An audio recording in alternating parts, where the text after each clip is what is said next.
कहानी की शुरुआत होती है जंगल में शिकारियों की एक टीम से, जिन्होंने कई सारे जानवरों को मार दिया था। और ये सभी शिकारी जानवरों का शिकार करके उनकी खालों को निकालकर शहर में बेचा करते थे। ये लोग खालों को बांधकर बस यहाँ से निकलने की तैयारी करने ही वाले थे कि तभी जंगल के आदिवासी लोग इन पर हमला कर देते हैं और इन्हें चारों तरफ से घेर लेते हैं। जंगल के आदिवासी लोग बहुत ज्यादा गुस्से में होते हैं और इन पर तीर बरसाना शुरू कर देते हैं, जिससे शिकारी टीम के बहुत सारे लोग मारे जाते हैं। और ये आदिवासी कबीला इसलिए हमला करता है क्योंकि उनका जो सरदार होता है उसकी बेटी को किसी ने किडनैप कर लिया था और उन आदिवासी लोगों को लगता है कि ये इन्हीं शिकारी लोगों का काम है। ये लोग भी उन आदिवासियों से मुकाबला करते हैं, पर आदिवासी तादाद में ज्यादा होते हैं, इसलिए ये लोग उनका मुकाबला नहीं कर पाते और इनके कई सारे लोग मारे जाते हैं। अब शिकारी टीम के कैप्टन को भी समझ आ चुका था कि अगर आदिवासियों से लड़ेंगे तो हम सब मारे जाएंगे, इसलिए वो अपनी टीम से कहता है कि जितनी खाल हो सके उठाओ और उन्हें लेकर जल्दी से बोट पर चले जाओ। यहाँ मूवी का मेन कैरेक्टर ग्लास अपने बेटे के पास आता है और उसे जल्दी से बोट तक पहुंचने को कहता है। तभी ये लोग देखते हैं कि आदिवासी लोगों का एक और बड़ा ग्रुप आ रहा है, इसलिए ये लोग लड़ना छोड़ देते हैं और अपनी जान बचाने के लिए तेजी से बोट की तरफ भागते हैं। इसी बीच शिकारी टीम के और भी कई सारे लोग मारे जाते हैं। बस कुछ ही लोग बोट तक पहुंचकर यहाँ से निकल जाते हैं। उनके जाने के बाद आदिवासी लोग शिकारियों से बची सारी खालों पर कब्जा कर लेते हैं और कबीले के सरदार को यहाँ अपनी बेटी नहीं मिलती। अब कबीले का सरदार अपने लोगों से कहता है कि यहाँ पर जितनी भी उन अमेरिकन शिकारियों से खालें बची हैं उन्हें उठा लो। इन खालों को हम फ्रेंच शिकारियों को दे देंगे, बदले में हम उनसे घोड़े और बंदूकें ले लेंगे और मेरी बेटी को तब तक ढूंढते रहेंगे जब तक वो मिल नहीं जाती। दूसरी तरफ ये अमेरिकन शिकारी लोग काफी दूर जाने के बाद भी डरे हुए होते हैं और बंदूक तान कर तैयार रहते हैं, क्योंकि उन्हें भी पता था कि वह आदिवासी लोग इनका इतनी आसानी से पीछा नहीं छोड़ेंगे और वो कभी भी इनके ऊपर हमला कर सकते हैं। अब यहाँ पर इन लोगों को समझ नहीं आ रहा होता कि हमें किस तरफ जाना चाहिए। तब कैप्टन ग्लास से पूछता है कि हमें क्या करना चाहिए। ग्लास कहता है कि हमें इस बोट को छोड़ के जमीन के रास्ते चलना चाहिए, क्योंकि वो आदिवासी लोग नदी को फॉलो करते हुए जल्दी हमारे तक पहुंच जाएंगे, इसीलिए जमीन ही हम सबके लिए सबसे सेफ रास्ता है। लेकिन ग्लास की इस बात से इनके ग्रुप का एक आदमी जिसका नाम गैराल्ड है, उसे ग्लास का यह फैसला ठीक नहीं लगता। वो कहता है कि अगर हम जमीन से जाएंगे तो वो लोग हमें जल्दी मार देंगे, क्योंकि जमीन का रास्ता बहुत लंबा है और हमें घर पहुंचने में कई हफ्ते लग जाएंगे। लेकिन टीम का कैप्टन गैराल्ड से कहता है कि ग्लास इस जगह को हमसे बेहतर जानता है, इसलिए हमें उसकी बात मान लेनी चाहिए और ये लोग तय करते हैं कि अब हम जमीन के रास्ते जाएंगे। अब यहाँ गैराल्ड भी कैप्टन की बात मान लेता है, लेकिन कुछ लोगों को ग्लास का जमीन से जाने का फैसला ठीक नहीं लगता, इसलिए वो लोग बोट के जरिए नदी से होते हुए घर पहुंचने का फैसला करते हैं। इसके बाद जो जमीन के रास्ते से जाने वाले थे वो बोट से उतर जाते हैं और बोट में बैठे कुछ लोग नदी के रास्ते से आगे बढ़ते हैं। यहाँ कैप्टन सभी से कहता है कि हमें सारी खालें यहीं पर छोड़नी चाहिए, ताकि रास्ते में हमें किसी भी परेशानी का सामना ना हो। कैप्टन की बात सभी को ठीक लगती है, जिसके बाद ये लोग सारी की सारी खालें पत्थरों के नीचे छिपा देते हैं, ताकि अगर फ्यूचर में ये लोग फिर कभी इस जगह पर आए तो इनकी खालें उन्हें मिल जाएं। और अब ये सारे के सारे जंगल के रास्ते चलना शुरू कर देते हैं। पर अब उनके लिए मुश्किलें बढ़ने वाली थी, क्योंकि जल्द ही सर्दी का मौसम आने वाला था और उन्हें कई हफ्तों तक पैदल चलकर अपने घर पहुंचना था। लेकिन इसके अलावा उनके पास कोई दूसरा रास्ता नहीं था, इसलिए ये सभी लोग ठंड से मुकाबला करने के लिए तैयार थे। जंगल के रास्ते से पैदल चलते हुए शाम हो जाती है और अब ये लोग एक जगह पर रुककर रात यहीं पर गुजारने का फैसला करते हैं। कुछ देर बाद रात हो जाती है और ये सभी जंगल में सो जाते हैं। अगली सुबह हम देखते हैं कि जो लोग ग्लास के जमीन के रास्ते से पैदल चलने का फैसला गलत समझ रहे थे, अब उन लोगों को अपनी गलती का पछतावा होता है। वो आदिवासी लोग आकर उन्हें मार देते हैं और आदिवासी लोग समझ जाते हैं कि कुछ लोग जंगल के रास्ते से पैदल निकल गए, इसलिए ये लोग पूरे जंगल में फैल जाते हैं उन बचे हुए अमेरिकन शिकारियों को ढूंढने। एक आदिवासी को जमीन पर चलने वाले अमेरिकन शिकारियों के पैरों के निशान भी मिल जाते हैं। वह आकर अपने कबीले के सरदार को बताता है। कबीले के सरदार को लगता है कि मेरी बेटी उन्हीं के पास है और अब ये आदिवासी लोग पैरों के निशान को फॉलो करते हुए उनके पीछे जाते हैं। इधर ये लोग लगातार कई घंटों से पैदल जंगल के रास्ते से आगे बढ़ते हैं और ये लोग काफी ज्यादा थक जाते हैं, इसलिए ये लोग कुछ देर आराम करने के लिए यहीं पर डेरा जमा देते हैं और सभी आराम करने लगते हैं। सभी लोगों को भूख लगी हुई थी पर खाने के लिए कुछ भी नहीं था, इसलिए ग्लास शिकार ढूंढने जंगल में अकेला निकल पड़ता है। कुछ दूर आने के बाद उसे महसूस होता है कि आसपास कोई है, इसलिए ग्लास बंदूक उठाकर रेडी हो जाता है और तभी उसे सामने भालू के दो छोटे बच्चे दिखाई देते हैं। इससे पहले कि ग्लास वहां से निकल पाता, तभी एक बड़ा भालू उस पर हमला कर देता है, जिससे ग्लास के हाथ से बंदूक गिर जाती है। वो भालू ग्लास को उठा कर पटकता है और ग्लास को बुरी तरह से जख्मी कर देता है। अब ग्लास कुछ भी नहीं कर सकता था, इसलिए वो आराम से जमीन पर लेट जाता है। ग्लास जब शांत होता है तो भालू भी वहां से जाने लगता है, लेकिन ग्लास शिकार पाने के लिए किसी तरह करके अपने गन के पास पहुंचता है। तभी वो भालू दोबारा से ग्लास पर हमला करने के लिए आता है। ग्लास जल्दी से बंदूक से उसे गोली मारता है, पर वह गोली भालू के सर में लगने के बजाय उसके गले में लग जाती है, जिससे भालू अब और ज्यादा चिढ़ जाता है और अपने पंजों से ग्लास के गले को चीर देता है। लेकिन भालू रुकता नहीं और वो ग्लास के पूरी बॉडी को बुरी तरह से अपने पंजों से काट देता है। गोली लगने की वजह से भालू भी कमजोर हो चुका था। ग्लास अब किसी तरह करके चाकू निकालकर उस भालू पर कई वार करता है, जिससे ये दोनों ढलान से लुढ़कते हुए नीचे गिर जाते हैं, जिसके बाद वह भालू भी ग्लास के ऊपर गिर जाता है। लेकिन भालू मर चुका था और ग्लास भी लगभग मर ही चुका होता है,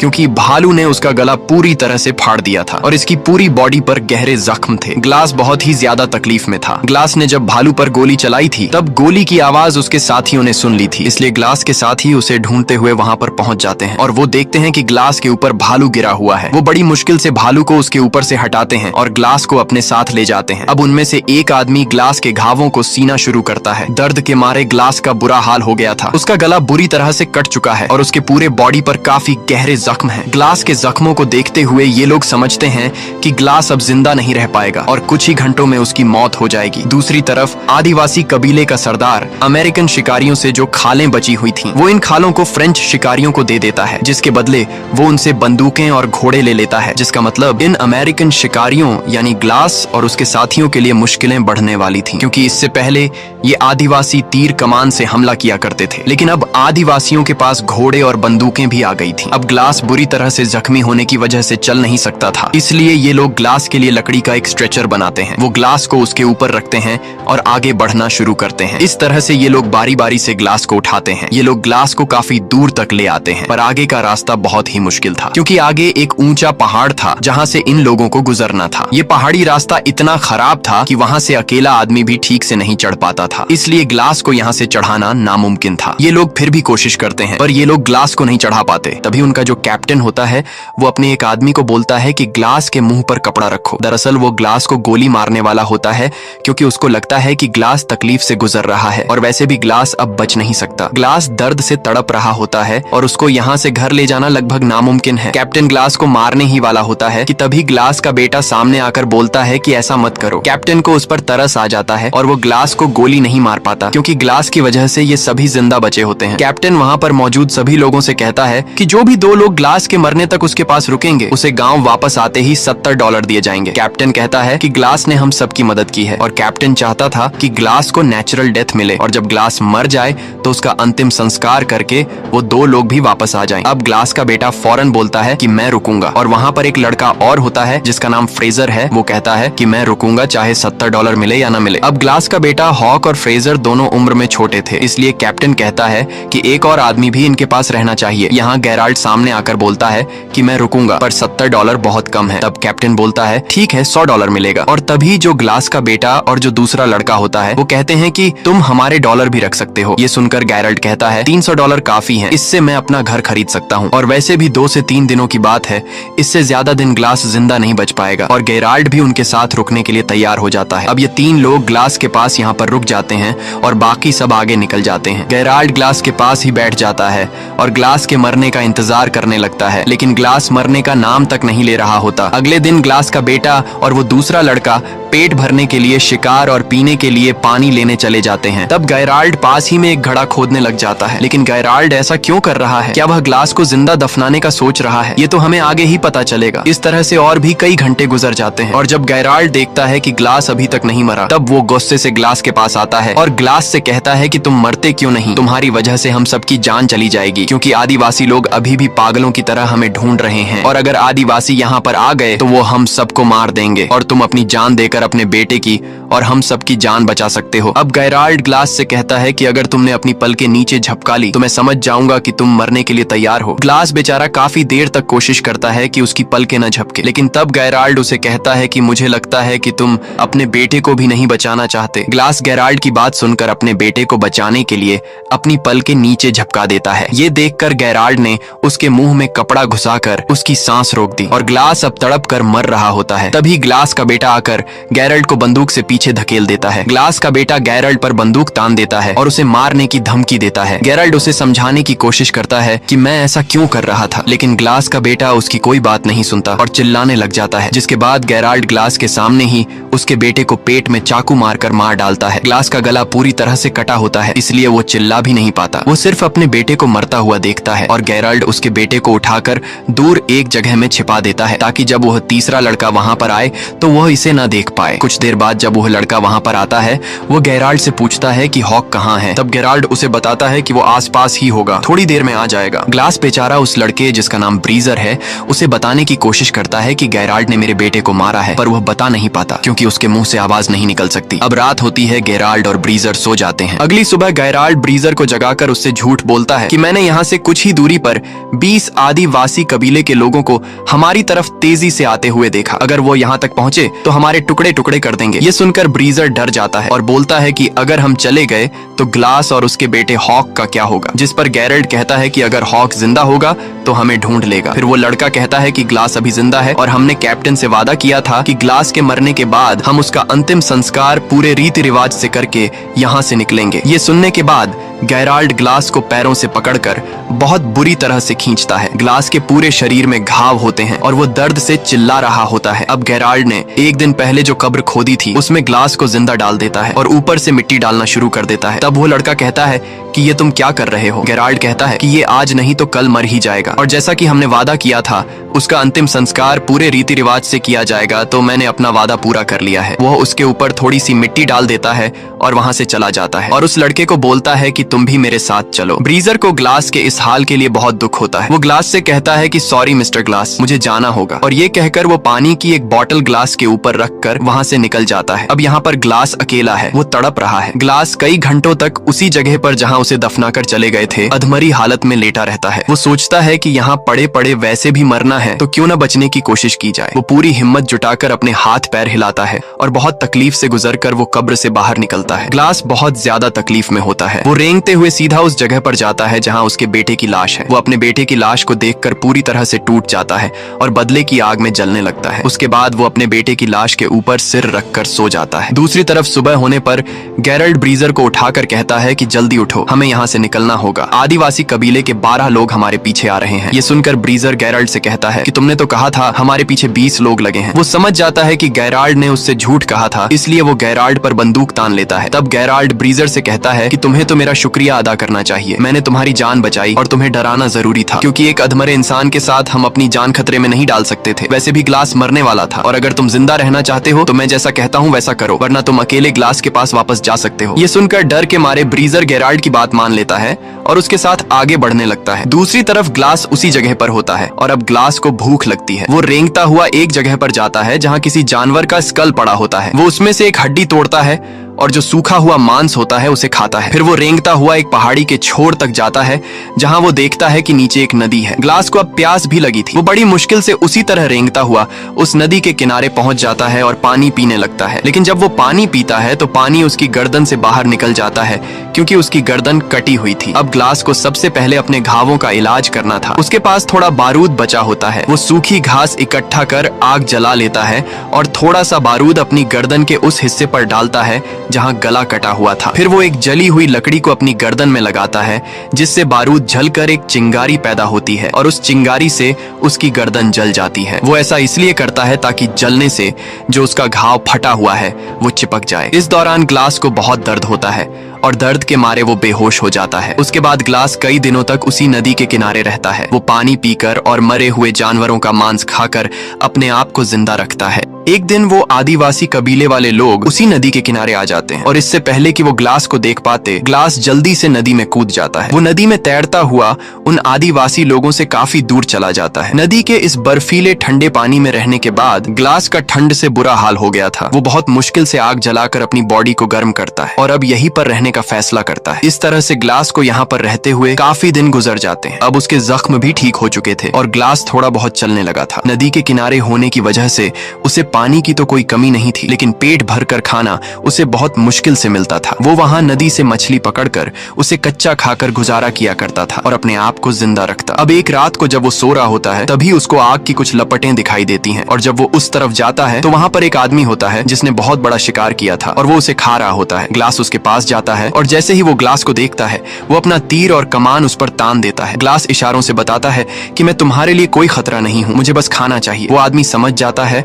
और ग्लास को खाने के लिए शिकार का एक टुकड़ा देता है और दोनों पूरी रात वहीं सो जाते हैं। सुबह उठकर वो आदमी जब ग्लास के जख्मों को देखता है तो वो ग्लास से पूछता है कि ये तुम्हें क्या हुआ है। तब ग्लास उसे बताता है कि मैं अपनी टीम के साथ शिकार पर था और मेरी ये हालत एक जंगली भालू ने की है, जिसके बाद मेरे साथियों ने मुझे मरने के लिए जंगल में ही छोड़ दिया और उन्होंने मेरे बेटे को भी मार दिया। ये सुनकर उस आदमी को ग्लास के लिए बहुत दुख होता है और ये जो आदमी है वो कहता है कि मेरे पूरे परिवार को भी फ्रेंच शिकारियों ने मार डाला। ये कहते हुए वो आदमी बहुत ज्यादा इमोशनल हो जाता है, पर वो कहता है कि वो उन फ्रेंच लोगों से बदला नहीं लेना चाहता क्योंकि बदला लेना ऊपर वाले के हाथ में है। वह आदमी ग्लास के जख्मों को देखते हुए कहता है कि तुम मेरे साथ ट्रैवल कर सकते हो और इसके बाद वो दोनों एक घोड़े पर आगे का सफर तय करते हैं। दूसरी तरफ गायराल्ड और ब्रीजर अपने गांव के काफी करीब पहुंच जाते हैं, लेकिन गांव में एंटर होने से पहले गायराल्ड ब्रीजर से कहता है कि हमने जो भी किया उसके बारे में किसी को भी पता नहीं चलना चाहिए। वो ब्रीजर से कहता है कि अगर उन्हें सच पता चला तो कैप्टन हमें सूली पर चढ़ा देगा। मजबूरी में ब्रीजर उसकी बात मान जाता है। अब गायराल्ड और वो लड़का कैप्टन के पास जाते हैं और गायराल्ड कैप्टन को बताता है कि ग्लास के आखिरी सांसों तक हम उसके साथ रहे, हमने उसे अच्छी तरह से अंतिम संस्कार के साथ दफनाया और ग्लास का बेटा आदिवासी लोगों के हाथ लग गया और हम अपनी जान छुड़ाकर वहां से भाग आए। ये सुनकर कैप्टन अपने वादे के मुताबिक उन दोनों को $100 देता है, लेकिन वो लड़का पैसे लिए बिना वहां से चला जाता है। गेरल्ड उस लड़के के पैसे भी उठाकर बोलता है कि सफर में जो कुछ भी हुआ उससे ये लड़का सदमे में है, इसीलिए वो ऐसा कर रहा है और गेरल्ड भी वहां से बाहर निकल जाता है। दूसरी तरफ ग्लास बर्फ में उस आदमी के साथ आगे का सफर तय कर रहा होता है और तभी बर्फ का तूफान शुरू हो जाता है। ग्लास बीमार था और उसके जख्म सड़ रहे थे और इस वजह से वो बेहोश हो जाता है। इसके बाद वो आदमी ग्लास के लिए लकड़ी का एक छोटा सा झोपड़ा बनाता है और ग्लास के सारे कपड़े उतार कर उसे उसके अंदर रख देता है और उसे चारों तरफ से ढककर सामने आग जलाता है ताकि उसको गर्मी मिल सके। इस तरह से रात गुजर जाती है और अगली सुबह जब ग्लास उठता है तो वो चारों तरफ देखता है पर वो आदमी कहीं भी नहीं होता और जब वो थोड़ा आगे जाता है तो देखता है कि किसी ने उस आदमी को फांसी लगाकर पेड़ से लटका दिया है और वहीं कुछ दूरी पर ग्लास फ्रेंच शिकारियों को देखता है। ग्लास समझ जाता है कि इन्हीं लोगों ने उस आदमी को फांसी पर लटकाया है। अब ग्लास उनके घोड़ों तक पहुंचता है और वहां ग्लास देखता है कि एक फ्रेंच शिकारी एक लड़की के साथ रेप कर रहा है और ये लड़की कोई और नहीं बल्कि आदिवासी कबीले के सरदार की बेटी थी। असल में ये वही फ्रेंच शिकारी थे जिनसे आदिवासी कबीले के सरदार ने खालों के बदले घोड़े और बंदूकें ली थी और इन्हीं फ्रेंच शिकारियों ने कबीले के सरदार की बेटी को किडनैप किया था। लेकिन कबीले के सरदार को लग रहा था कि उसकी बेटी को अमेरिकन शिकारियों ने किडनैप किया है। उसके बाद ग्लास चुपके से पीछे से आकर जो आदमी कबीले के सरदार की बेटी के साथ गलत कर रहा था उसे मार देता है और लड़की को आजाद कर लेता है। यहाँ ग्लास होशियारी से काम लेते हुए एक घोड़े पर बैठ जाता है और बाकी घोड़ों की रस्सियां खोलकर बंदूक से गोली चला देता है जिससे सभी घोड़े भाग जाते हैं और अब उन फ्रेंच लोगों के पास घोड़े न होने की वजह से वे ग्लास का पीछा नहीं कर पाते, पर भागते समय ग्लास का पानी का बोतल वहीं पर नीचे गिर जाता है। वहां से भागने के बाद ग्लास रात एक पेड़ के नीचे गुजारता है और जब सुबह होती है तो वो देखता है कि आदिवासी उस तक पहुंचने वाले हैं। वो जल्दी से अपने घोड़े पर बैठकर भागने लगता है, लेकिन वे आदिवासी उसके काफी करीब होते हैं। वो एक दो आदिवासी को गोली मारता है और घोड़े को और तेजी से भगाता है और दौड़ते दौड़ते सामने एक पहाड़ आ जाता है जिसके नीचे एक गहरी खाई होती है। लेकिन ग्लास अब रुक नहीं सकता क्योंकि अगर वो रुकेगा तो वे आदिवासी लोग उसे मार देंगे। इसलिए ग्लास घोड़े के साथ खुद को उस खाई से गिरा देता है और नीचे एक पेड़ से टकराता हुआ सीधा बर्फ में गिरता है। घोड़ा डायरेक्ट नीचे छोटे चट्टानों पर गिरने से मर जाता है, लेकिन ग्लास अभी भी जिंदा है क्योंकि वो पेड़ से टकराते हुए बर्फ की मोटी परत पर गिरता है, पर उसकी हालत अब काफी ज्यादा खराब होती है। तभी वहां तेज तूफान आता है और ठंड बहुत ज्यादा बढ़ जाती है। अब अगर ग्लास ने अपने लिए कोई गर्म जगह नहीं ढूंढी तो वो ठंड में जमकर मर जाएगा। अब ग्लास ठंड से बचने के लिए घोड़े के पेट को काटता है और उसके अंदर से सभी पार्ट्स बाहर निकालता है और रात को वहीं सो जाता है क्योंकि वो जानता है कि अगर वह बाहर रहा तो ठंड से मर जाएगा। वो किसी तरह पूरी रात उस घोड़े के पेट के अंदर गुजारता है। सुबह जब वो उठता है तो वो देखता है कि मौसम अब नॉर्मल हो चुका है और एक बार फिर से वो अपना सफर जारी रखता है। वहीं दूसरी तरफ हम देखते हैं कि जहां पर ग्लास को पहुंचना है वहां एक फ्रेंच शिकारी आता है और वह अमेरिकन शिकारियों से मदद मांगता है। ये लोग उसे अंदर ले आते हैं। कैप्टन उससे पूछता है कि आखिर तुम्हारे साथ क्या हुआ, तो वह आदमी बताता है कि एक आदमी आया था जिसने हमारे कैप्टन को मार दिया और फिर उसने हमारे सभी घोड़ों को आजाद कर दिया। असल में यह आदमी ग्लास की बात कर रहा था और जो आदमी कबीले के सरदार की बेटी के साथ गलत कर रहा था वह असल में उन फ्रेंच शिकारियों का कैप्टन था। वह आदमी बताता है कि घोड़ों के आजाद होने के बाद हमारी पूरी टीम बिखर गई। सर्दी के चलते हमारे कुछ लोग मर गए और कुछ को तो बेड़ियों ने मार दिया। सबूत के तौर पर यह आदमी इन लोगों को अपने साथियों का कुछ सामान दिखाता है और वह एक पानी की बोतल को दिखाते हुए कहता है कि जिस आदमी ने हमारे कैप्टन को मारा उसे जाते हुए यह पानी की बोतल गिर गई थी और यह वही बोतल होती है जो ब्रीजर ने ग्लास को उस जगह छोड़ते हुए उसके ऊपर रख कर आ गया था। ब्रीजर कहता है कि यह तो ग्लास की बोतल है जो कि मैंने उसे दी थी। अब ये लोग उस आदमी से पूछते हैं कि ग्लास ने तुम्हारे कैप्टन को कहाँ मारा था और वह आदमी 30 मील दूर वह जगह उन्हें बता देता है। जिसके बाद कैप्टन ब्रेजर और कुछ लोग ग्लास को ढूंढने के लिए घोड़ों पर निकल पड़ते हैं और यहाँ गेराल्ड को समझ आ जाता है कि अब वो फंसने वाला है। कई घंटों के सफर के बाद रात हो जाती है और ये लोग उस जगह तक पहुंच जाते हैं जहां पर उस आदमी को बोतल मिली थी। कैप्टन सभी लोगों को चारों तरफ ग्लास को ढूंढने के लिए कहता है और तभी उन्हें दूर से एक आदमी दिखाई देता है। जब ये लोग उसके करीब जाते हैं तो वो कोई और नहीं बल्कि ग्लास होता है और ग्लास को देखकर कैप्टन एकदम शॉक हो जाता है क्योंकि गेराल्ड ने तो उसे मरा हुआ बता दिया था। कैप्टन ग्लास के पास आकर उससे पूछता है कि तुम्हारे साथ क्या हुआ था। तब ग्लास उसे सारी सच्चाई बता देता है। जिसके बाद कैप्टन गेराल्ड को पकड़ने के लिए तेजी से वापस अपने गांव आता है और गेराल्ड को ढूंढता है, लेकिन गेराल्ड तिजोरी से सारा पैसा चुरा कर भाग गया होता है। कैप्टन गुस्से में ब्रीजर को मारता है और अपने आदमियों से कहता है कि ब्रीजर को अरेस्ट कर लो, लेकिन ग्लास कैप्टन से कहता है कि इसमें ब्रीजर की कोई गलती नहीं थी। वहां जो कुछ भी हुआ ब्रीजर को उसके बारे में कुछ भी नहीं पता, इसलिए तुम उसे छोड़ दो। और अब कैप्टन यह तय करता है कि मैं गेराल्ड को पकड़ने के लिए जाऊंगा क्योंकि उसने ग्लास के बेटे का मर्डर किया और उसने पैसा भी चोरी किया। तब ग्लास बोलता है कि मैं भी तुम्हारे साथ जाऊंगा, लेकिन कैप्टन कहता है नहीं, तुम्हें अभी आराम की जरूरत है, मैं अकेले उसे मारने जाऊंगा। ग्लास कहता है नहीं, मैं उसके लिए बहुत दूर से सफर तय करके आया हूँ और उसे सिर्फ मैं मारूंगा। जिसके बाद कैप्टन ग्लास की बात मान लेता है और ये दोनों घोड़ों पर गेराल्ड को मारने निकल पड़ते हैं। ये दोनों गेराल्ड के घोड़े के पैरों के निशानों को फॉलो कर रहे होते हैं और काफी दूर तक जाने के बाद ये दोनों अपना अपना रास्ता बदल लेते हैं। कैप्टन ग्लास से कहता है कि तुम दाएं रास्ते से जाओ और मैं बाएं वाले रास्ते से जाऊंगा। अब ये दोनों एक दूसरे से अलग हो जाते हैं और जब कैप्टन गेराल्ड को ढूंढ रहा होता है तो गेराल्ड एक बड़े से पत्थर के पीछे से निकलता है और कैप्टन को गन पॉइंट पर लेकर कहता है कि कैप्टन तुम यहाँ पर क्या कर रहे हो। कैप्टन उसे कहता है कि तुम्हारे ऊपर खून का इल्जाम है, इसलिए तुम मेरे साथ चलो, लेकिन गेराल्ड नहीं मानता। अब जैसे ही कैप्टन जेब से बंदूक निकालकर उसे मारने ही वाला होता है तभी गेराल्ड कैप्टन को शूट कर लेता है, जिससे कैप्टन की मौत हो जाती है। गोली की आवाज सुनकर ग्लास उस तरफ आता है और ग्लास देखता है कि वहां पर कैप्टन की लाश पड़ी हुई है और गेराल्ड भाग चुका है। अब ग्लास समझदारी से काम लेते हुए लकड़ी की एक बड़ी टहनी तोड़ता है और उसे कैप्टन की पीठ पर लगा देता है ताकि उसकी पीठ सीधी हो जाए। जिसके बाद वह कैप्टन को घोड़े पर बिठा देता है और खुद पीछे वाले घोड़े पर लाश की तरह लेट जाता है ताकि गेराल्ड को ये लगे कि आगे ग्लास है और पीछे जो लेटा हुआ है वो कैप्टन की डेड बॉडी है। और होता भी ऐसा ही है। इन घोड़ों को देखकर गेराल्ड को लगता है कि आगे जो है वो ग्लास है और पीछे जो लेटा हुआ है वो कैप्टन की लाश है। जिसके बाद वह आगे वाले आदमी पर गोली चला देता है और गोली लगते ही वह गिर जाता है। गेराल्ड खुश हो जाता है और उसे लगता है कि ग्लास भी अब मर चुका है। वह धीरे धीरे डेड बॉडी की तरफ आता है। जब वह डेड बॉडी तक पहुंचता है और बॉडी को पलटता है तो उसे पता चलता है कि ये ग्लास नहीं बल्कि कैप्टन है। अब इससे पहले कि गेराल्ड कुछ कर पाता तभी ग्लास पीछे वाले घोड़े से उठकर गेराल्ड पर गोली चलाता है। ये गोली गेराल्ड के कंधे में लगती है और वह वहां से भागने लगता है। तब ग्लास भी उसका पीछा करता है और पीछा करते करते वह एक नदी के किनारे पहुंच जाता है